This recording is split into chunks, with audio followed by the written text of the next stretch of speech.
Hi friends, welcome back to my channel. ఇప్పుడు నేను capsicum rice చేస్తున్నా. వాటికి కావాల్సిన ఇంగ్రీడియంట్స్ చూసేద్దాం రండి.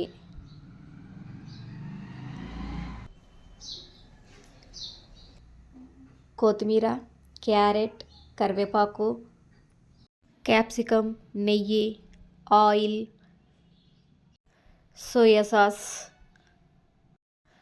అల్లం వెల్లుల్లి పేస్ట్, ఉప్పు, కారం, పసుపు, మిరియాల పొడి, ధనియాల పొడి. ఇంతేనండి, సింపుల్ ఇంగ్రీడియంట్స్. కూరగాయలన్నిటినీ కట్ చేసుకోవాలండి. ఇలా నేను వీడియోలో చూపించే విధంగా చిన్న చిన్న పీసెస్గా కట్ చేసుకోండి.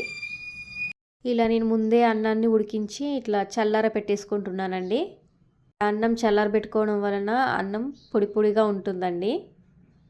స్టవ్ ఆన్ చేసి ఒక బాండి పెట్టుకొని అందులో 1 టేబుల్ స్పూన్ ఆయిల్ వేసేసుకుంటున్నానండి. 1 టేబుల్ స్పూన్ నెయ్యిని వేసుకుంటున్నానండి. నూనె నెయ్యి కాగిన తర్వాత అందులో ఇందాక కట్ చేసి పెట్టేసుకున్న క్యారెట్ని, క్యాప్సికమ్ను యాడ్ చేసేసుకోవాలండి. ఈ ముక్కలను హై ఫ్లేమ్లో పెట్టి మాత్రమే మగ్గించుకోవాలండి. లో ఫ్లేమ్లో మాత్రం పెట్టకండి. హై ఫ్లేమ్లో పెట్టడం వలన ముక్కలకు నీరు అనేది పట్టకుండా త్వరగా మగ్గిపోతాయండి. ఇలా లో ఫ్లేమ్లో పెట్టి మూత పెట్టి మగ్గించుకుంటే నీరు అనేది ఊరుతుంది కాబట్టి లో ఫ్లేమ్లో పెట్టి మాత్రం మగ్గించుకోకండి. క్యాప్సికమ్, క్యారెట్ మొత్తం మగ్గిపోవాలండి. ఇలా మగ్గిన తర్వాత అందులో నేను 1 టేబుల్ స్పూన్ అల్లం వెల్లుల్లి పేస్ట్ని యాడ్ చేసేసుకుంటున్నానండి.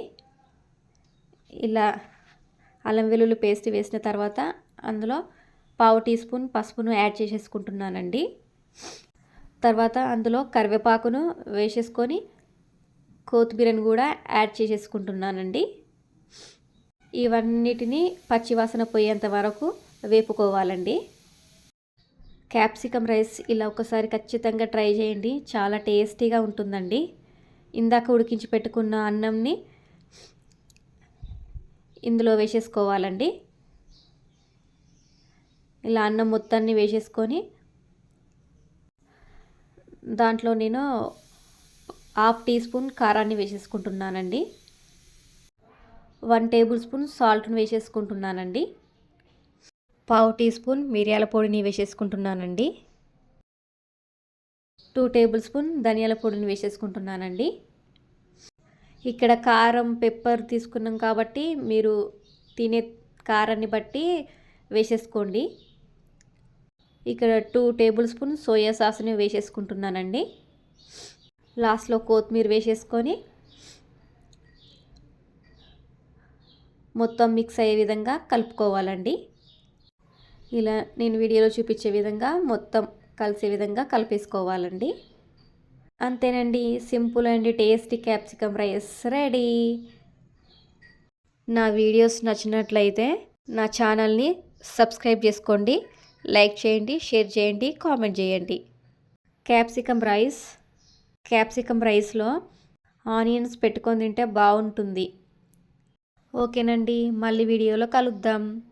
బాయ్.